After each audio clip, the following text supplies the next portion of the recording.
everyone. Welcome to another segment of Sisters in Service. I am your host, Kat Corchado. And today we have Maurette Hanson, who does equine therapy for everyone, including veterans, which is why I wanted her on the show. So I'm going to let her introduce herself. Welcome, Maurette, to Sisters in Service. Hi, Kat. So nice to be here. Thank you for having me. You are so welcome. So, Maurette, when you are not the equine therapy queen, what do you do for fun? What do you do, when you're not doing? See, come on, you are. So I've just dubbed you that, okay? Apparently. All good. It's all good. So what do you do for fun, Maurette? Honestly, I don't really do a whole lot for fun, especially lately, just because of the COVID, right? I haven't been to a restaurant in over a year, that whole thing. I just keep myself busy around the farm. We have a lot to do in the barn, taking care of the horses. I have 5 of the equine team, 5 members. I have chickens, I have a cat, I have 2 dogs. So we're always busy taking care of the animals, which is a good thing. Yes. It's a very good thing. Absolutely. Yeah. So take us back to when did you get started with equine therapy, or even with horses? Have horses always been an interest to you, something you've loved doing and you just evolved into that? Or how did you get involved with doing this? Well, horses go back to when I was 8 years old. So, I was, a crazy horse kid. And I saved all my money, all my birthday money, Christmas money, so I could go to riding camp during the summer. I would go twice a week. And then, life goes on, and I went to college, got married, had children. So the equine stuff went away. And then once the kids started school, I started back in equine, working for private people and just and amateur riders and people who are competing and that kind of thing. So I got to learn a lot more and that kind of thing. And so when the opportunity came along for me to be able to combine, do the equine therapy, I went to school for special education. So it was just the combination of doing that and providing that kind of service for kids with disabilities and things was just a no-brainer for me. Mm-hmm. So that's kind of where it all began. It was back in, I want to say 2007, 2006 is when I started. Mm-hmm. And then I went off on my own in 2011 is when I started my veterans program and had my own facility and that kind of thing. That's awesome. So describe your program. Like if I were to come to you, okay, let me rephrase it. Why would someone need or want equine therapy? Either by suggestion of their therapist, because it's becoming pretty recognized as a alternative modality. And there's been a lot of scientific data taken. And so that's really been a wonderful boost for us and those that provide this kind of service. But it would be because you are looking outside of the box and you want to get out of the normal therapeutic sitting in an office kind of thing with a clinician and want to experience something else that will help you on your healing process. So that's usually it's not even a usual, that's how people come to me. Mm-hmm. And especially the veterans program definitely comes in that way. And I work with at-risk youth, and I also work with people in recovery and that kind of thing. So that's great. So if I'm for veterans, what kind of, because veterans have a lot of things that could be happening to them, such as PTSD, military sexual trauma, TBI. Does it help with all of that? Absolutely. Absolutely. I've had many veterans that have covered all of those areas. As a matter of fact, I have 2 female veterans right now that I'm working with that are military sexual trauma. And they come together as a group. So because it's out of the box and they're out in nature and they're experiencing something that they may be very intimidating to them, because some of these people, a lot of veterans have not had equine experience. They weren't raised with horses. They may have ridden a horse when they were a kid kind of thing. Yeah. So it's an exploration for them and an experience for them. But really what happens when they come in, they come in with an open mind, thank goodness. Although some I've had to say haven't. But their mind's open after a while, which is wonderful to watch the process, actually, especially with the Vietnam veterans. They can be a little bit more to themselves. So, and that's been a wonderful experience watching that process. So anyway, so that's how it would happen, or somebody recommended it to them, not even a therapist, and they just kind of just started researching it and found me, and here we are. That's awesome. The question I have is, horses just seem to be incredibly gentle animals. They're huge, but they just have this very quiet presence about them. Have you ever had anyone that was actually afraid of the horses and they overcame that through the equine therapy? Yep. Can you tell our audience a little story about that? Do you have a story that you'd want to tell us about? Let's see. Oh my gosh. I got to think about that. You should have told me that earlier so I could prepare myself. Okay, let's come back to that. Think about that. Okay. Let's come back to it. But what is it do you think that the horses do for people that come to you? What do the horses give them that they can't get somewhere else? Well, first off, let's just look at the horse itself. They're very intuitive, and they're survival. They're survival animals. They live in the moment. So that's number one that they bring. Secondly, they all have their own different personalities. They are not a typical, they fit in this box and that's it. That's not the way it is at all. They're all very different. My equine team is made up of an eclectic group of horses. I mean, from a little mini all the way up to my Frisian, who is this big, black, very intimidating horse when someone might meet her for the first time. So they're kind of like people. You know how people are different? Absolutely. So. Absolutely. So my job is when an individual comes in and starts working on their process and wanting to experience this, my very first thing is to keep them safe. That's the first thing I say. I'm here to keep you safe. I'm here to keep you safe. I'm here to keep the horse safe. What we're going to experience is going to be your own experience, not mine. And I am just going to guide you through it. And hopefully, as you're going through the process, you will be able to connect on a level that is with a relationship that you'll be building with you and your horse.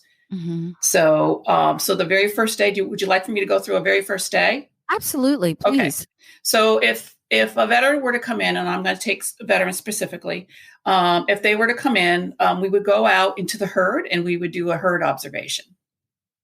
So all I'm asking for the veteran to do is just to stay open-minded.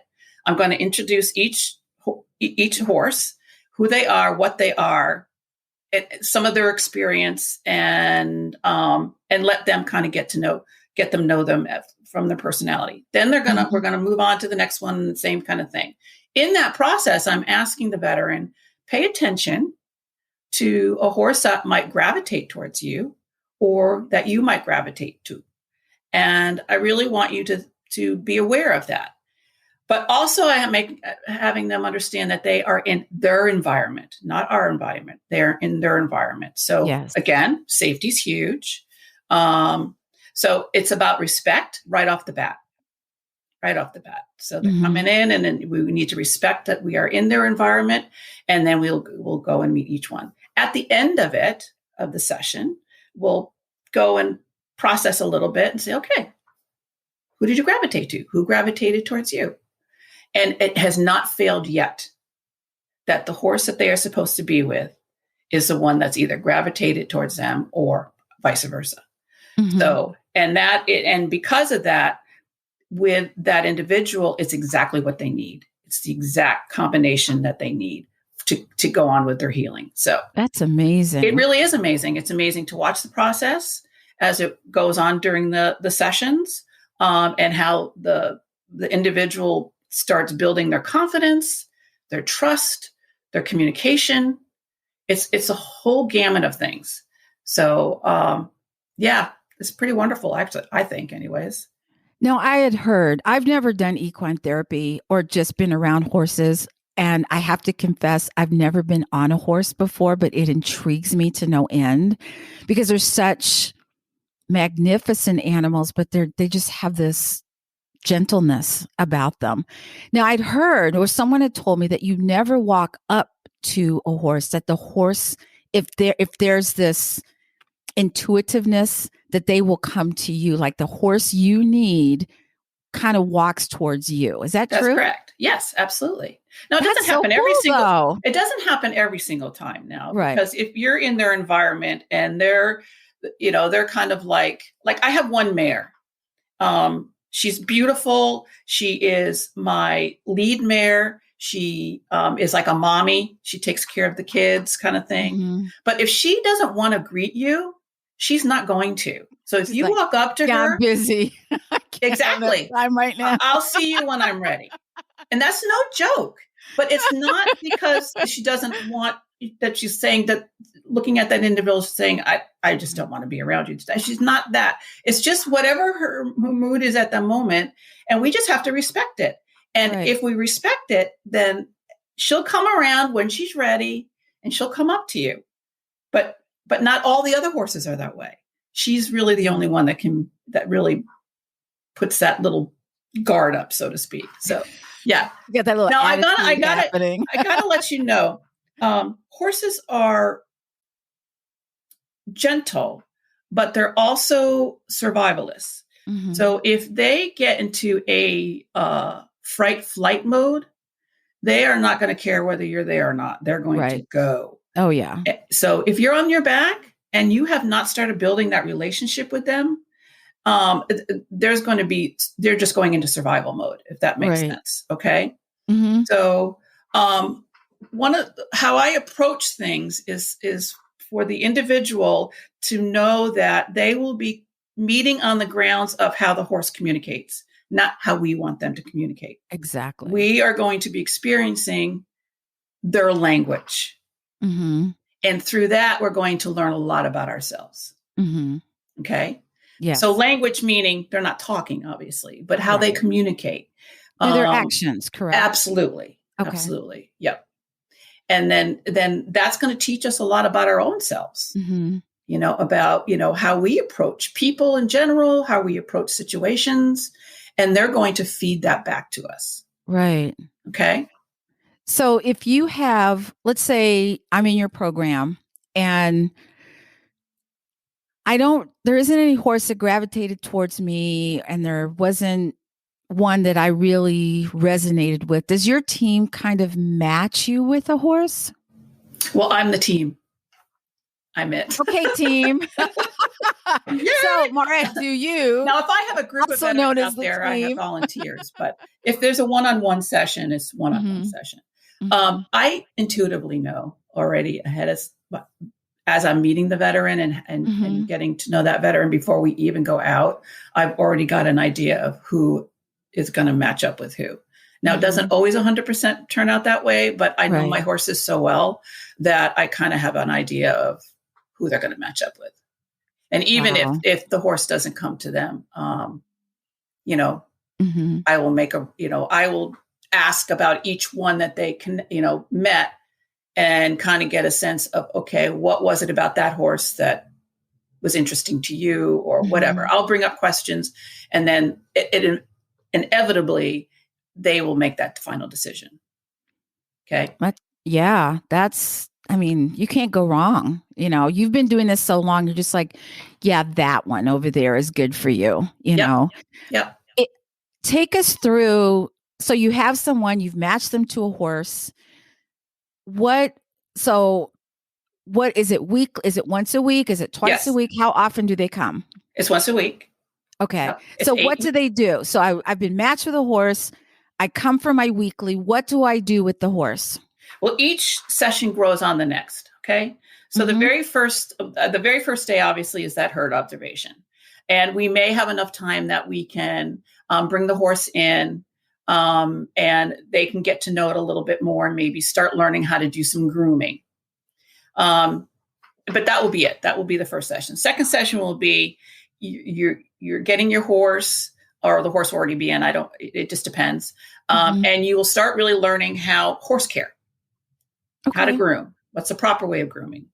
But in that grooming, you are learning how to connect. You're connecting with that. Absolutely. The connection piece. So you're starting to pay attention to how your horse is communicating to you. What are you doing to your horse that might make the horse move away, or that kind of thing? And so I'm keyed into that. I'm watching that. I'm observing that.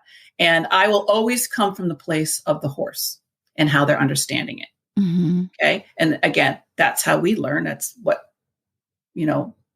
makes us very aware of what we're presenting to another being, So then we just keep building on those skills. So it's about building skills and the connection with the horse, but you're building on a relationship and learning how to communicate with that without being. words.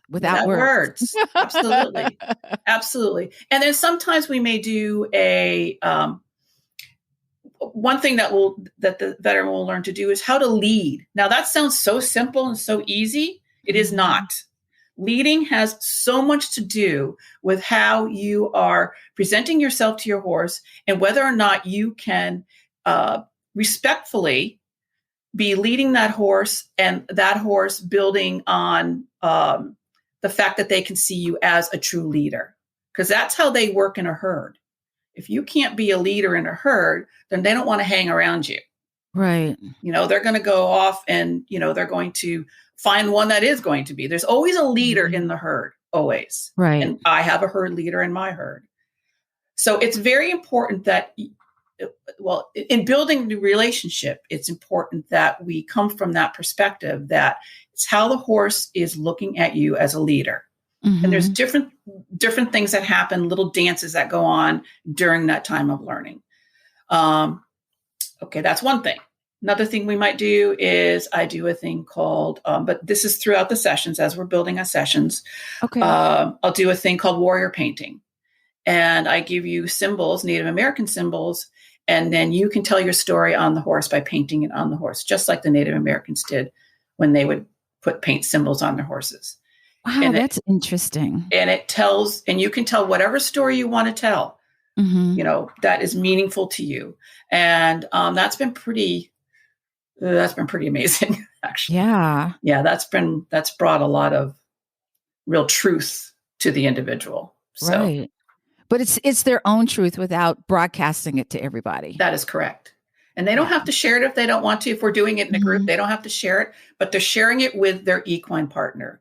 And that's the big part of it. And it's when you're accepted, by an animal, any animal, you kind of feel safe in that connection. That's correct. Whether it's a dog, a horse, or whatever, that animal accepts you the way you are. That's correct. And where you are. Yes. Yeah. And that's huge.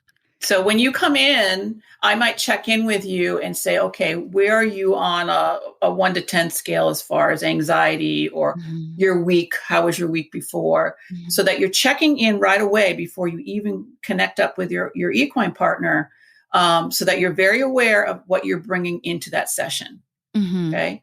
And so then with that, we can work from there as to how you're communicating to the horse and, that kind of thing.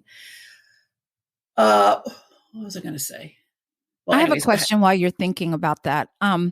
So if I come in and on a particular day, I am just highly agitated. I'm highly, I have high anxiety. Is that a good thing that they're there for the equine therapy, or do you have to what do you do for them before they meet their horse partner? Right. Well, again, that checking in process is really important. Remember, I'm not a therapist. Right. I'm an equine specialist. So I can't be giving you therapeutic from a therapist. Oh, sure. Point of view, Absolutely. But right. I can, because I do it in my own self, is I can have you take a deep breath. Check in with your, just take a deep breath. Take a couple of deep breaths. If you're feeling a little off, let's just take a moment before we go, go be with our equine partner. Then when we're with our equine partner, let's just stand there. Just put your hand on them. Mm-hmm. Take another deep breath. Make that connection. And then we can go on.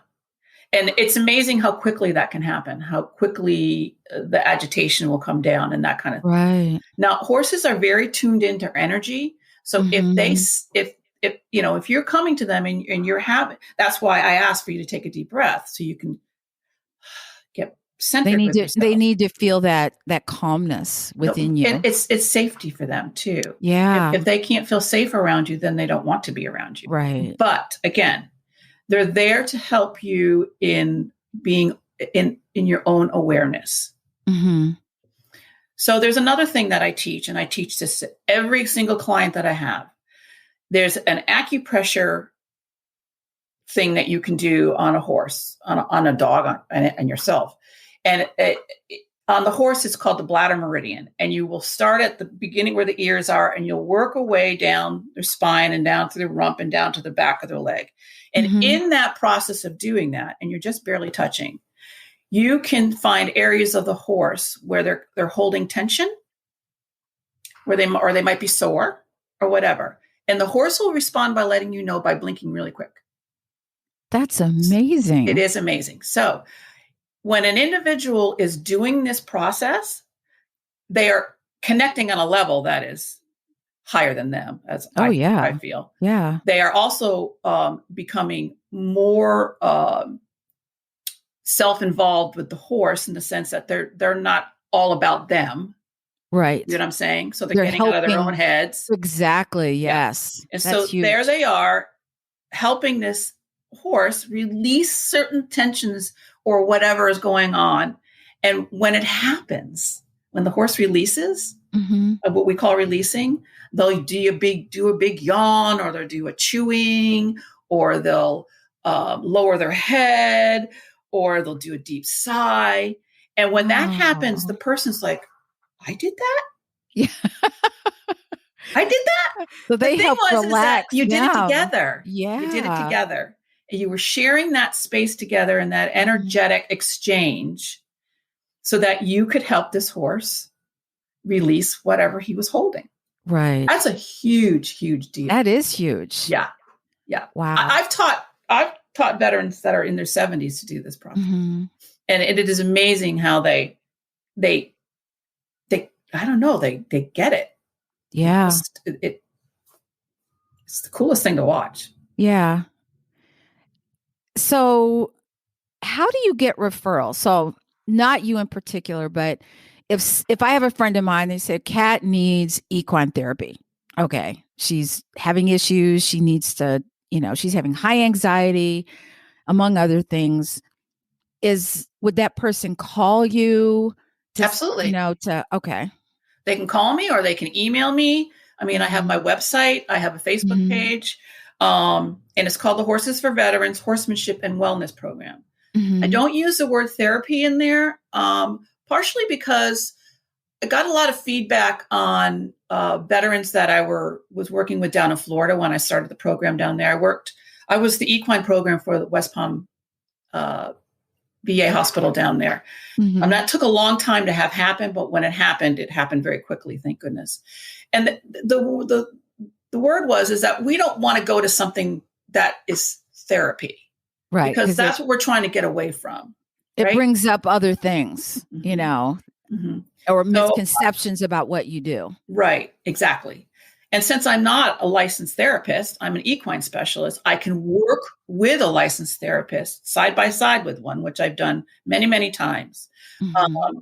Or if I don't have the therapist there, then it becomes horsemanship skills. Right. Okay.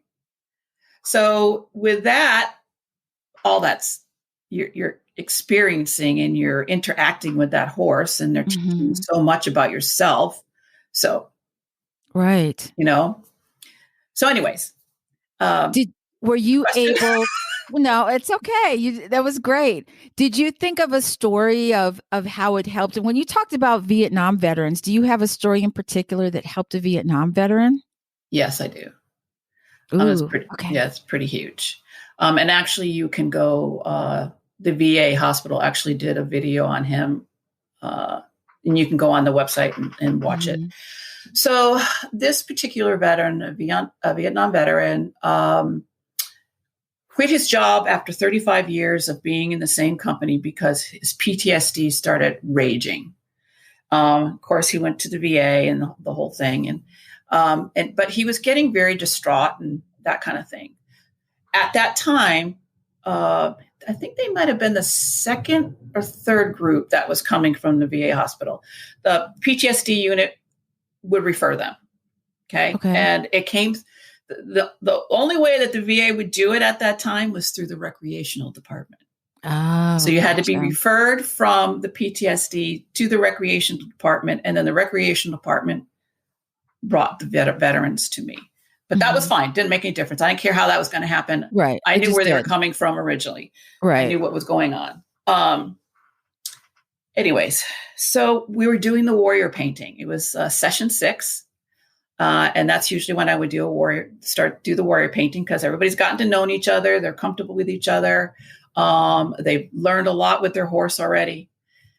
So he's doing his symbols, and I had 5 in that group actually.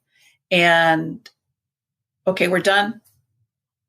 Would you like to share your experience? And he said, I have never, ever told this story in all my 50 years from when he was in Vietnam. I have never told my wife. I have never told my family members. I have never told my therapist. But this is what happened to me in Vietnam. And he drew it on his horse. Mm-hmm. And it was a story about how they were in this area, and part of his job was to go out and look for ambushes, so to speak, I guess, those that were coming in. And they got surrounded. And he lost people in his squadron and stuff. He got out of there. But when he was telling the story, because he had never, ever shared this before, he started crying. Of course, we're all blubbering idiots right with him. But the fact that he felt comfortable enough, safe enough to share that story for the very first time was such a healing point for him on moving on. So that's one story. That's only one story. I mean, you must see all kinds of different things. People just, releasing it, getting it out of their body and into the universe, and they become almost, I don't want to say reborn, but this heavy, heavy weight load that they've been carrying around for so long. Now all of a sudden is like their light is air. No. Well, that's the beginning of the process of it. Transformation. Yeah, absolutely. And his horse, who is that mare that I was telling you about, that was always a little aloof at times, took it 100% and gave him such courage to be able to start on his process. Right. So that's just one instance. Yeah. There's another one that's pretty heart-wrenching, actually. I bet you never get tired of seeing these transformations. Never. No. Never. And there's never any expectations. There's never like, this is the way it's going to happen. It's come in anew with every single individual and watch the process happen. Right. So again, I know my horses. I know what they bring to the party. I know what they're going, I don't know what they're going to do, but I know who they are. And when certain things come up, I can share that with that individual. Right. Look at it from his perspective. Are you able to get referrals from the VA, or does it have to? No, not here in North Carolina right now. No. Yeah. But I've hooked up with quite a few. I've hooked up with she's a friend of mine.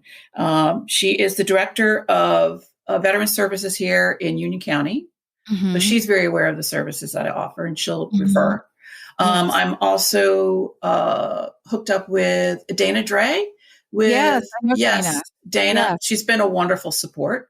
As a matter of fact, she's going to come out here at some point and bring a group, because now she's working for Metrolina Blind. Yes.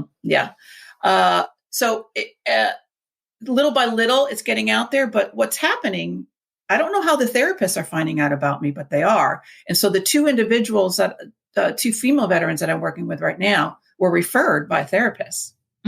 So I don't know I don't know whether the veteran said, I'm interested in equine therapy, then the therapist looked it up. I honestly don't know, but yeah. Yeah. Are you the only equine therapist in North Carolina? Oh gosh, no. Oh, No. okay. Oh, no. There's quite a few of us actually. Right. Yeah. Wow. I'm just in this area. You're in yeah. So you're able to, depending on where the veteran is, maybe they're too far from you, but they might be closer to someone else who's an equine therapist. I have a colleague of mine who I would refer that's up in Kannapolis. She's just moving to Kannapolis. She just sold her place in Davidson. And if someone was up in that area, I would absolutely refer them to her. Right. Yeah. So what's the best way to contact you if someone who's listening is highly interested in what you have to offer? What's the best way to contact you? Phone call. Just call, and if I don't answer, leave a voicemail. I'll get right back to you. Tell me what who you are and what you're doing, and I'll call you back. Or again, email me. And you can find my email anywhere. It's on my website, and it's also on my Facebook page. So a Healing Horse Therapy Center. It'd be under Healing Horse Therapy Center. Okay. I'll also put it on your, when I advertise I'll put it on there too, so people know how to contact you. Yeah. But, that's all you got to do, and I'll get back to you.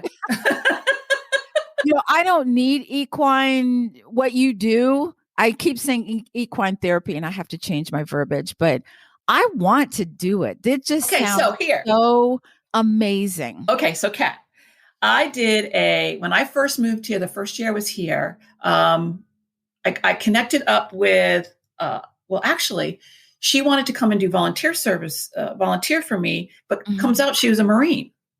She had done 3 tours in Afghanistan. And so she started doing some volunteer work, but it ended up starting to be sessions more than it was volunteer. Right. But I said, how can I get some more women veterans, And she said, well, I'm at UNCC and I'm part of the veterans group, the women's veterans group there. Yes. Let me talk to them and see if we can't get something together. So I created a Woman Warrior Equine Experience. It was a 3-hour thing.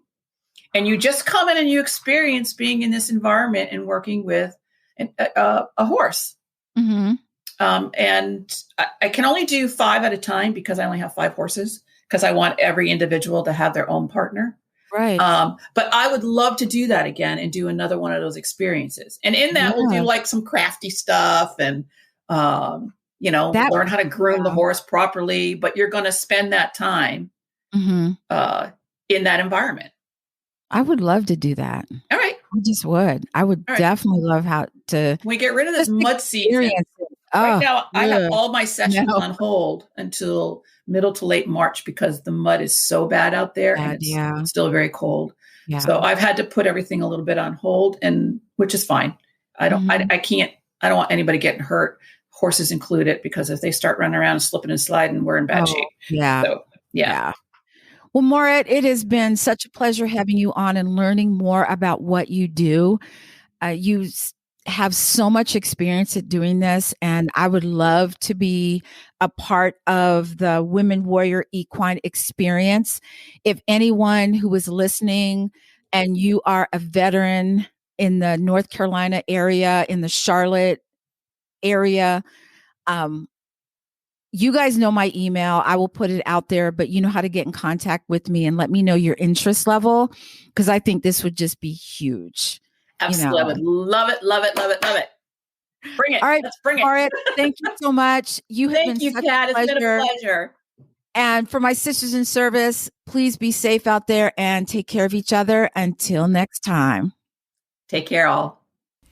Do you find it difficult to come up with content ideas for your podcast? Or perhaps you've gotten stuck during an interview with a guest where you just have nothing to ask anymore? Try Poddex today. Poddex is the best all-in-one podcast idea generation tool. You get everything from episode ideas to interesting conversation starters for interviews, engaging discussions for your live streams, and even social media content ideas. With this tool, you don't have to spend weeks trying to come up with content for an episode or unique questions for your guests. Just shuffle the cards and pick one at random, hit the record button, and get started. Now you can make better content, have more fun while you're at it, and get your viral moment, all with Poddex. Head over to poddex.com and use code C4C.